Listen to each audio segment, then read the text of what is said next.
gonna be a wind test to see if I can actually talk and you guys can hear me with my windows open.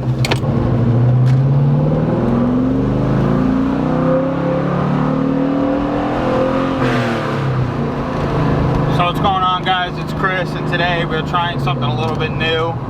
I got my mount set up.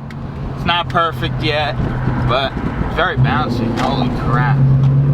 And we used to be vlogging out here, so we'll see how this comes out. And then we're gonna shoot a video on the way there. A little bit bumpy around here, so when I get on the parkway, it's a lot smoother, so.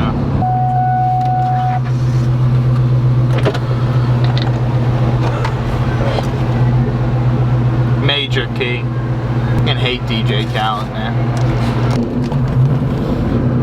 Illegal turns, illegal turns.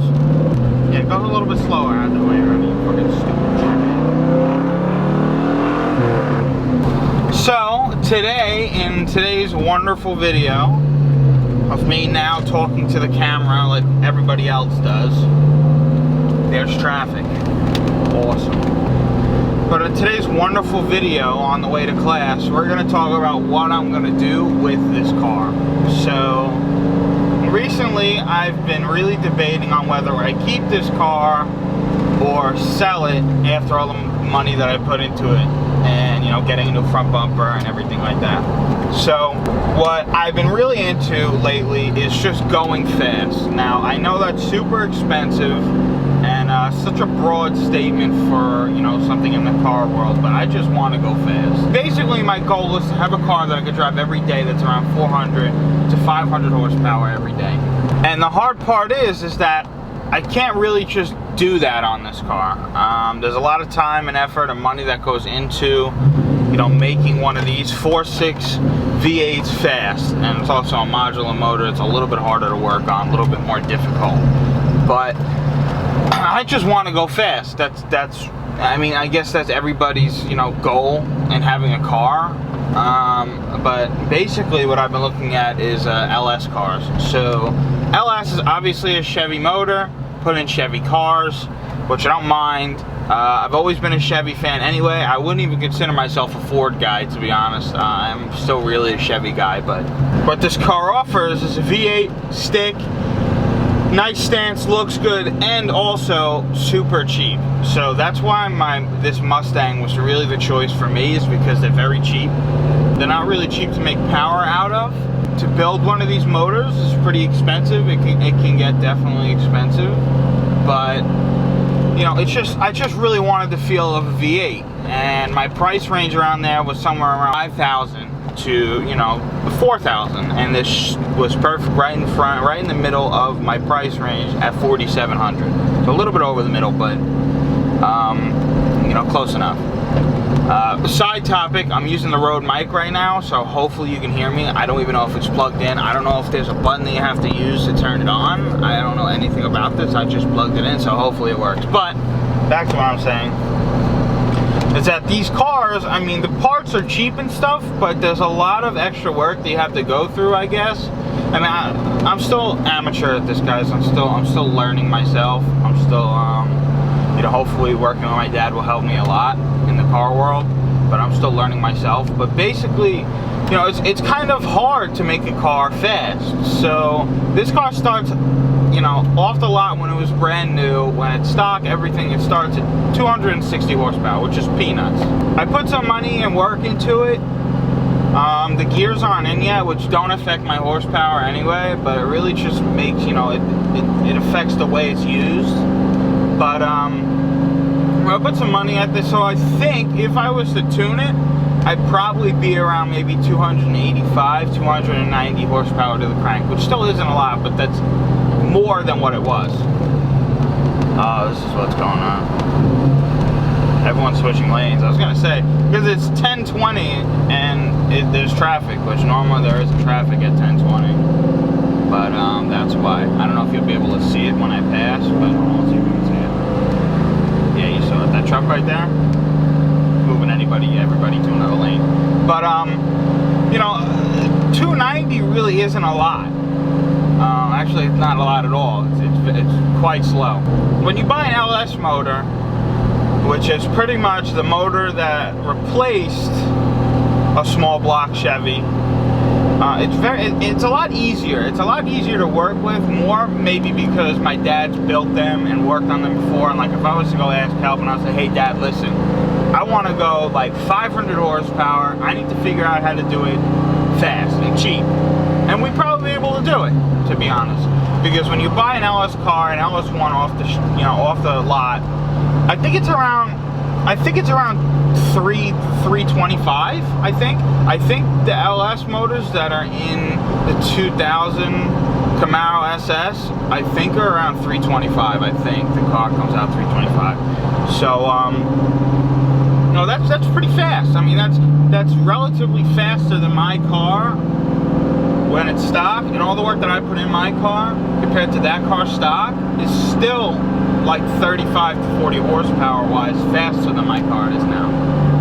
So basically what I did was I put my car on Facebook for sale. You're gonna say it's ridiculous. I know it's ridiculous. That's why I put it up there. But I put the car up there for $7,000. I put about $2,000 work into the car, and I bought it for $4,700. So that's how I came to my number. Realistically, I know all the parts. You don't equate your car that you're selling to all the new price tags you paid for all the parts. I mean, that's just idiotic. That's stupid. I'd be mad at somebody for doing that. But I did it just because I wanted to see what people would say. I don't know if this is a legitimate offer or not, but I was talking to a guy about a month ago, and he stopped me about this car, and he told me he was going to write me a check for $8 grand. So, one, probably because he thought it was his car from back in the day, which probably, swayed him to try to buy this. But I mean, this car, I think I got a really good deal on. So, like, if I was to flip it, I think I'd make a little bit. But I mean, I wouldn't make the money that I spent on parts. But like, if I was to buy it for $4,700 and then flip it for like $52 when I first got it, I probably would be able to do that. Especially when the front bumper is fixed. I have the claim for Geico. So I have to go through his insurance, which is Geico, and then I'll just get a rent-a-car for a week or something, and then I'll fix my car. But so I just don't know. So I mean, I want to be different. I want it to be different. I want somebody to say like, like if I'm like 500 horsepower and I bust some kid's ass on the freeway, and then we pull over and we say, hey, what do you got under there? He'll probably think, oh, it's probably an LS3 or something like that. But it's a 4.6 V8. Like that's super different. I've never seen a built 4.6 V8. It's a nice car coming up next.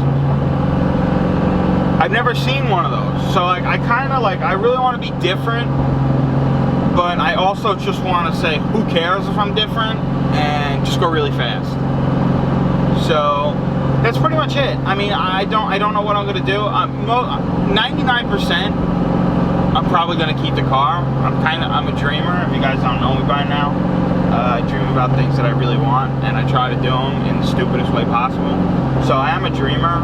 We'll see what happens. You never know. I mean, I could put this on. I put this on one of the websites on Facebook, and I got an offer for a trade for a Camaro SS. 130,000 miles is 30,000. No, what do I have? I have 107,000, which is still very low for a Mustang. But 107,000 miles is, that's all getting beat on. That's not like taken care of or anything. But I got a trade offer for a Camaro Super Sport LS1 2000, which is super nice, and it was really, really clean. It was really, really nice. Had everything I wanted besides the 6-speed. So that's what swayed me from not getting it. But if somebody comes on and says, hey, listen, I have a Camaro with 120,000 miles, LS1, 6-speed, relatively clean, maybe needs some body work or something, I'm probably going to take it. My favorite car right now, I'm in love with the 04 to 06 GTOs, the 6-liter ones. So, if somebody would say, hey, I'm looking to get rid of my car, I need some cash quick, do you want to trade in, I'll throw in some cash. So I'll throw in $4,000 or whatever. I'm not saying I have it, but, if I did, I give them the $4 grand, and I give them my car for a GTO. So, I don't really know. I want to go fast, and I want to go fast, but I mean, I don't know if it's really worth it. So, hope you guys enjoyed my first vlog rambling video thing. I don't know how often I'm going to have these, but I don't know. it could be something new for me. I could use this mount for like GoPro stuff now, which is pretty cool. You know, I could hook it up to the front of my car when I go to a meet or something. I can use it for relatively anything. I'm thinking about doing like documentaries soon, little documentaries of cars, and you know, their owners and stuff. So you never know. But I hope you guys enjoyed this video. I didn't really look at the camera a lot. I apologize. It's the first time I'm actually talking to myself on a professional camera in my car while driving. So like I'm very new to this. Hopefully the road might work. If the road mic didn't work, I'm sure you're not gonna actually hear it or see this video. I hope you enjoyed my last video. I'm gonna work on an outro soon and everything. So I hope you guys enjoyed, and I'll talk to you guys later. Peace.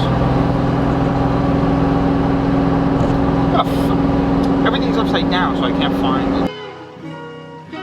I am the greatest. Someone look power! Someone look